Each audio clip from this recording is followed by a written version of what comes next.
मंगल भवन अमंगल हारी, द्रवहु सो दशरथ अजिर विहारी। राम सिया राम जय जय राम, राम सिया राम जय जय राम। अब मोहे भरोस हनुमंता, बिनु हरि कृपा मिलहि नहीं संता। राम सिया राम जय जय राम, राम सिया राम जय जय राम। मैं ईशु हरवानी, वृंदावन धाम, 12 जनवरी 2026।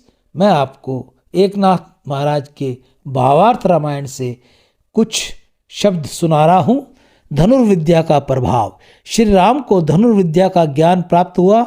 वे विश्वामित्र से उससे कहा, इसके फल स्वरूप धनुष की डोरी को कान तक खींचते ही उसकी टकार ध्वनि से कोटि कोटि राक्षस मृत्यु को प्राप्त हो जाते हैं। माया अपने विक्रांति में बने अपने परिवार सहित प्राणों को त्याग देती है। ऐसी यह अत्यधिक बलवंती धनुर्विद्या को दृढ़तापूर्ण ग्रहण करो तो नीर को कसकर बांध कर रखने वाले फिर भी लौकिक बंधन रहित प्रबुद्ध महाबुद्धिमान हैं। श्री राम जो अपने तेज से नित्य तीक्ष्ण प्रहार बना रहता है, जो आशा अभिलाषा को पूर्णतः काट कर नष्ट कर सकता है, वे उस दिव्य बाण को तुम स्वीकार करो। मल विद्या। शास्त्रों के प्रयोग की विधि की शिक्षा पूर्ण हो जाने पर कृपा निधि गुरु विश्वामित्र की कृपा से अथवा गुरु विश्वामित्र की कृपा से कृपा निधि सचिद्य श्री राम ने मल विद्या का कौशल सचमुच संपूर्ण सिद्धि सहित उत्पन्न हो गया। विश्वामित्र द्वारा उपदेश शिक्षा के दिए जाने पर शस्त्र विद्या और धनुर्विद्या श्री राम को प्राप्त हो गई और श्री राम ने यह मल विद्या मल मात्र में गुरु देश से आत्मज्ञान की ग्रहण की। मंत्र देवताओं द्वारा श्री राम की सेवा की स्वीकृति। मंत्रों के मंत्र शक्ति ने और समस्त मंत्र मूर्तियों के समय सचमुच श्री राम का वंदन किया और कहा, हमारे सामर्थ्य आपके कारण ही अस्तित्व में है। हमारा स्वभाव भूत मात्र के लिए छेदक अर्थात वस्तु मात्र को नष्ट करना है, परंतु वह छेदक नाशक शक्ति आपके हाथों में है। मरने वाले और मारने वाले को आपकी इच्छा अनुसार अमरता की प्राप्ति हो जाती है। इसलिए ऐसी पावन के कारण हम आपका वंदन करती हैं।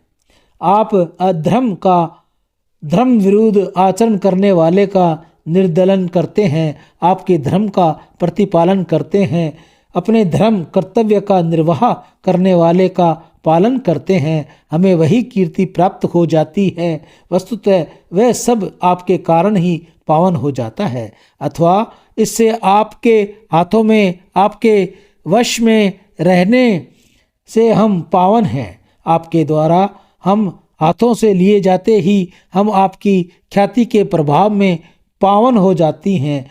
कवि पुराणों में आपके लिए युद्ध की कीर्ति की सराहना करते हुए, हमारा कार्य तो प्राणियों का नाश करने के मात्र में निर्धारित है, फिर उनका नाश हो जाने पर आप उन्हें मुक्ति प्रदान करते हैं। इससे हमारी कीर्ति पावन हो जाती है। फिर समय विप्र और देव आपका वंदन करते हैं। इस प्रकार स्तुति करके समझिए कि वे मंत्र रूपी देवियां श्री राम के चरणों में नत हुई जाने दिया। अनंतर उनकी परिक्रमा करके वह राम के हृदय में प्रविष्ट हुई। वह शास्त्रों और देवियों दिन रात श्री राम के चरणों में हाथ जोड़े खड़ी रही। उनका पठन अथवा चिंतन करना उनके लिए आवश्यक नहीं था। वह सर्वज्ञ श्री राम को बिना किसी प्रयास के प्राप्त हो गई थी, इसलिए उन्हें युद्ध में प्रयुक्त करने के लिए जो जो शस्त्र आवश्यक हो जाते हैं वह शत्रु का विनाश करने के लिए स्वाभाविक रूप से उनके हाथ आ जाता है। इस प्रकार उन शस्त्रों अस्त्रों को भी श्री राम के प्रति भक्ति थी और श्री राम के हृदय में उन शस्त्रों अस्त्रों का निवास था। इस प्रकार की अभिनव गति स्थित युद्ध प्रंग में श्री राम के लिए उपलब्ध थी। इस प्रकार विश्वामित्र द्वारा श्री राम और लक्ष्मण को शस्त्र अस्त्र विद्या संबंधी उपदेश शिक्षा प्राप्त करने पर शस्त्रों को भी निशाचरों का वध करने की दृष्टि से आनंद हो गया। श्री राम के विद्या संपन्न हो जाने पर विश्वामित्र का आनंदित होना। विश्वामित्र ऋषि द्वारा श्री राम के मस्तक पर हाथ रख देते ही उनके अस्त्र शस्त्र विद्या जड़ें जमकर बैठ गई।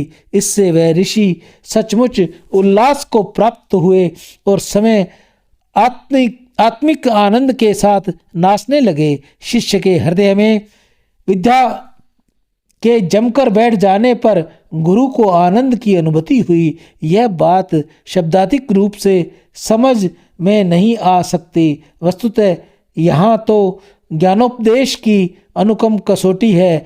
शब्दों के आधार से ही ज्ञान आदि की बातें करने वाले लोगों का ज्ञान सच्चा ज्ञान नहीं होता, वह तो विशुद्ध अज्ञान होता है और वही साधकों के लिए आत्म बंधन जैसा हो जाता है। श्री राम तो इस श्रेणी के ऐसे साधक नहीं थे। रघुनाथ तो साक्षात विद्याओं के अधिष्ठान हैं। श्री विश्वामित्र की समझ में उनका यह विशेष लक्षण आया। फिर वे आनंद के साथ समय बोले, अब यहाँ से प्रयाण करें। विश्वामित्र के साथ आश्रम में आगमन। गुरु विश्वामित्र ने ऐसी बात आज्ञा सुनाकर आनंद के साथ उन्हें नमस्कार करते हुए श्री राम लक्ष्मण रथ में आरूढ़ हो गए। आगे चलकर उन्होंने एक शोभा मान बन उनके स्थित एक आश्रम देखा। राम बोले, हे ऋषिवर, यह निर्मल शोभायमान आश्रम किसका है? तो वह बोले, हे घननील राम, ये उज्जवल निर्मल पवित्र आश्रम मेरे ही हैं। जब रघुपति उस आश्रम के पास आए तो शृंग ऋषिगण आनंदित हो उठे। फिर विश्वामित्र ने धर्म कर्तव्य के अनुसार आध्यात्मिक प्रेम से श्री राम का पूजन किया। तदंतर उत्तम योद्धा श्री राम को आश्रम के अंदर लाकर उन्हें श्रेष्ठ मुनियों को आदर पूर्वक बुला लिया और अपने शस्त्र में बताए हुए नियम के अनुसार उन्होंने यज्ञ के लिए अग्नि की स्थापना की। उन्होंने होम आदि के लिए गड्ढा, वेदी, कुंड, मंडप, तोरण, बंधनवार, ध्वजारोहण यथाविधि का कर लिया। इस सब के लिए मुख्य यूप आधार स्तंभ तो मानो स्वयं श्री राम ही थे। वे यज्ञ देवों के साक्षात अपने रूप ही थे। अग्नि प्रतिष्ठा और पूजन परिसय समूहन, अग्नि के चारों ओर जल सिंचन, परिस्तरण, चारों ओर द्रव्य बिछवाया, पणिता पात्र, यज्ञ पात्र तथा होम के लिए इदमा विसर्जन अर्थात समिधाओं को खोल कर रखना जैसे कार्य पूर्ण किए गए। दम्भों को बिछाकर घी के पात्र भर कर रखे। होम को प्रज्वलित करने के लिए सींचा जाने वाला घी लेकर मंत्रों का पठन करके होम की प्रमुख क्रिया की जाने लगी। सियावर राम जय जय राम, मेरे प्रभु राम जय जय राम। मैं ईशु हरवानी, वृंदावन धाम। सबको राम राम। 12 जनवरी 2026।